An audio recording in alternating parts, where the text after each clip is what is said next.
Should I be responding to positive reviews as well as negative reviews? This question came from the workshop. I got this quite a bit. We're involved in a lot of online marketing every inspector on behalf of our clients and for the Savvy Inspector as well.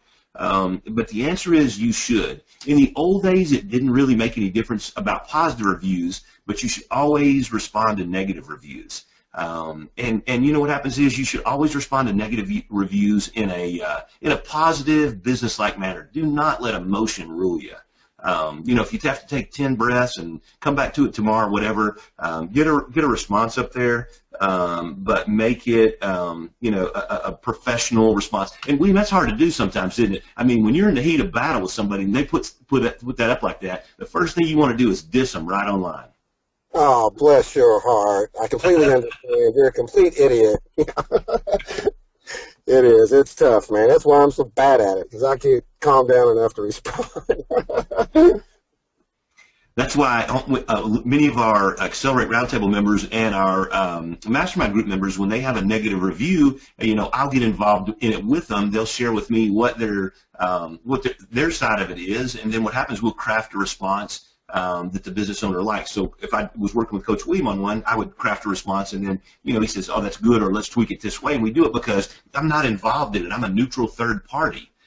So it's easy for me to see both sides and craft a response that other consumers can believe. You know, it's not one way or the other.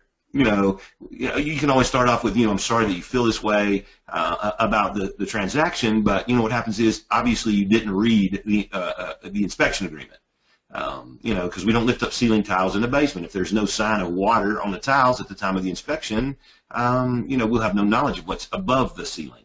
You know, and then we go from there. So it depends on what it is. But you should always craft a reasoned, non-emotional response to those. But recently, what's happened is Google included SEO love, if you will, for responses to positive reviews, and it's called review velocity.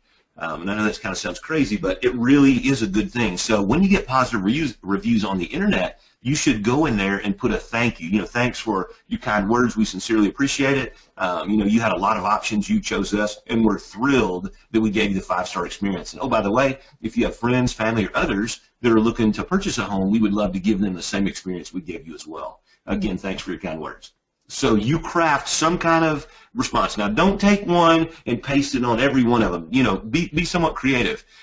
Look up some of the hotels. I've noticed, because we do events at the Holiday Inns across the country, a lot of them have gotten someone in their office, in their hotel, if you will, and when they get a positive review on their website, then what happens is they've got a nice response, positive or negative.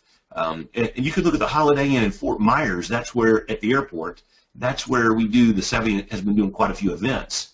William, I don't know if you know it, but if you ever looked at them, have you? Oh, yes.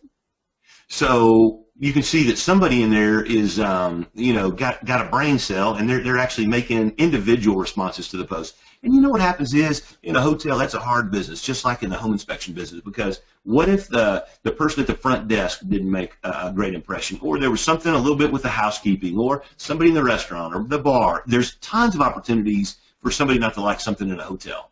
Okay, so by getting in there and, you know, answering these positive and negative, and people come to look, do I want to stay at your hotel? It makes them feel a lot better. So I would say it's important to respond to both positive and negative reviews.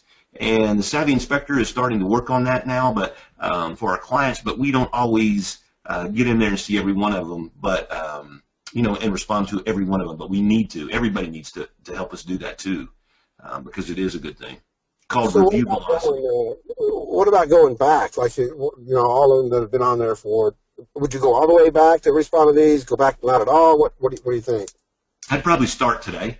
You know, we're all very busy, and to go back and respond to all of the reviews you have would be quite an onerous task. Yeah, but I mean, if you're going to get some Google love out of it, I just wonder. You could go back, maybe you could go back a month or 2 months, depending on how many you get. I mean, you get tons of reviews. Brian Murphy gets tons of reviews through our system, and others as well. That would just be a huge task to go back and do it. But now that people are aware of it, they should start today. They should definitely start today responding to their reviews. because it does give you love. When you have a lot of reviews that have positive reviews that you responded to, they seem to show up in other places more frequently. So that is a very good thing.